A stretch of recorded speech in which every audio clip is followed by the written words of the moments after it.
की एम्बुलेंस का प्रयोग नहीं किया गया। क्यों नहीं किया गया 108 की एम्बुलेंस का प्रयोग? क्योंकि साहब उनके नाम में नहीं था कि कोई व्यक्ति मर जाए इसलिए ले जाएं। तो भाई शव वाहन ना बनाते, लेकिन ऑक्सीजन तो उसमें था। उसमें हम चंद घंटे जो हमारे अस्पताल में, कुछ अस्पतालों में बेड खाली थे और जो मरीज तड़प रहे थे, अगर 108 का उपयोग करके उसका हमने कर लिया होता तो जितनी वाहन थी उसका बहुत कुछ हम लोग यूज कर सकते थे। ये तमाम विफलताएं, इंजेक्शन की कालाबाजारी, आज भी आपने सुना, शुरू दिन से हम कहते आ रहे हैं, तमाम इंजेक्शन की कालाबाजारी में भाजपा के लोग क्यों लिप्त थे? तो बड़ा साफ मेरा आरोप है कि मंत्रियों ने इंजेक्शन अपने हाथों में लिए, अधिकारियों पे डंके की चोट कर इंजेक्शन लिए और जनता तक नहीं पहुंचने दिया, और फिर इनके लोगों ने ब्लैकमेल करा। इन तमाम चीज़ों का मैं आपके माध्यम से, मैंने एक पंपलेट बनाया है, इस पंपलेट को मैं शाया कर रहा हूँ। ये मैंने जो बातें हैं इस पंपलेट में मैंने लिखी हैं, और मैं अभी FB पे भी जनता से अपील करूंगा और आपके माध्यम भी कर रहा हूं कि कल हम एक दिन पूरी भोपाल में जहां जहां होगा, मैं सारे लोगों से अपील करूंगा कि इन तमाम मेरी बातों का अगर वास्तव में जनता ने सहा है और लगता है कि मेरी बातें सही हैं, तो कल भोपाल की जनता अपने घरों पे, अपने प्रतिष्ठानों पे काले झंडे लगाकर इस सरकार की नीतियों का विरोध करे। मैं पूरे भोपाल की जनता से आपके माध्यम से अनुरोध कर रहा हूं कि हम लोग अपने अपने घरों पे काले झंडे ज़रूर लगाएं, ताकि सरकार की इस नाकामी को उजागर करें, क्योंकि ये हमको संवैधानिक दायित्व है।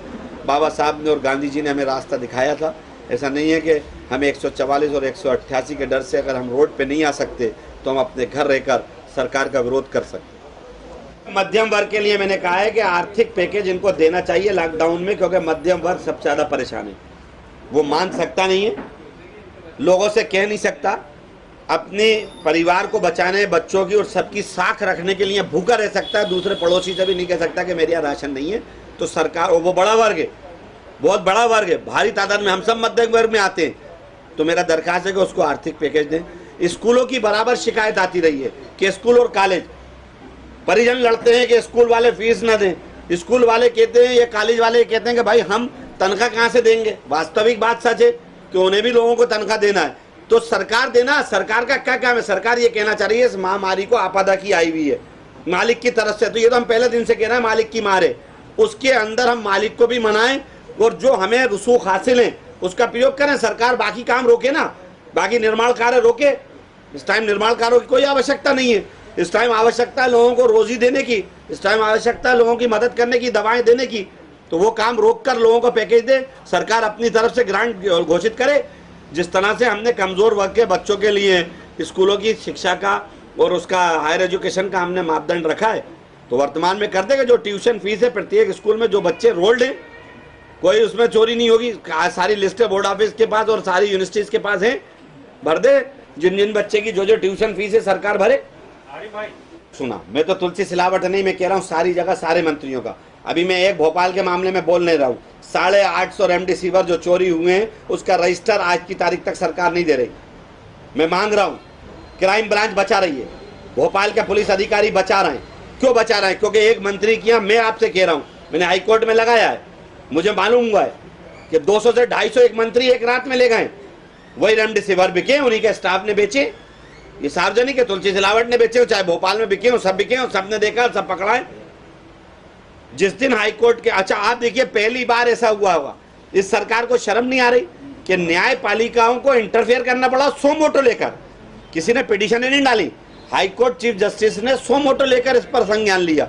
मतलब हाईकोर्ट के जस्टिस को दर्द है, जुडिशरी को दर्द हो रहा है, लेकिन सरकार में बैठे मस्खरे को केवल वीडियो कॉन्फ्रेंसिंग से मतलब है। 2 घंटे की वीडियो कॉन्फ्रेंसिंग करो, बढ़िया मेकअप होके आओ और वीडियो कॉन्फ्रेंसिंग करके और ये कर दो और वो कर दो और देख लूंगा और कलेक्टर सुन लो और कमिश्नर सुन लो तो हो कहाँ रहा है? सुन लो तो इतने दिन में क्या हुआ? अब सब जानते हैं, आप हम सब जानते हैं कि मालिक है, मालिक लगभग किसी ना किसी की सुन रहा है, और उस मालिक के सुनने का नतीजा है कि धीरे धीरे पैमाना नीचे आ रहा है। ये बीमारी खत्म हो गई है, धीरे धीरे और बची है वो भी खत्म हो जाएगी, सामान्य हो जाए। ये तो लगातार हो रहा है। मैं वही कह रहा हूँ, इन्होंने जो रेमडेसिविर के ऊपर अगर मैंने उस टाइम सुझाव दिया था कि आपने बाद में इन्होंने ड्रग कंट्रोलर्स के अपने हाथ में दिया। ड्रग कंट्रोलर की क्या ज़रूरत थी? एक मेडिकल। अच्छा हाँ, इसमें एक बात रह गई, आपने फिल्मों में टैक्स माफ़ किया है, शिवराज सिंह जी ने फिल्मों में टैक्स माफ़ किया है, लेकिन दवाओं पर हमने जीएसटी और टैक्स 28% पूरा लिया। दवाओं पे 28% टैक्स मध्य प्रदेश सरकार ने माफ अपना नहीं करा। ऐसे ही इंजेक्शन के अलावा अभी भी ब्लैक फंगस में ये है। कल ही मेरी बात हुई, 30 पलंग है केवल हमीदिया अस्पताल में। महामारी तेजी से बढ़ रही है, पलंग की व्यवस्था 30 है। ये सरकार की नाकामी है। ये सरकार सिर्फ मस्खरों की सरकार है, तमाशा बीनों की सरकार बन के रह गई है। इसलिए इसका विरोध करना, ताकत से विरोध करना बहुत ज़रूरी है। इनको जगाना, इनके घमंड को तोड़ने के लिए हमें अहिंसा आंदोलन का सहारा लेना चाहिए।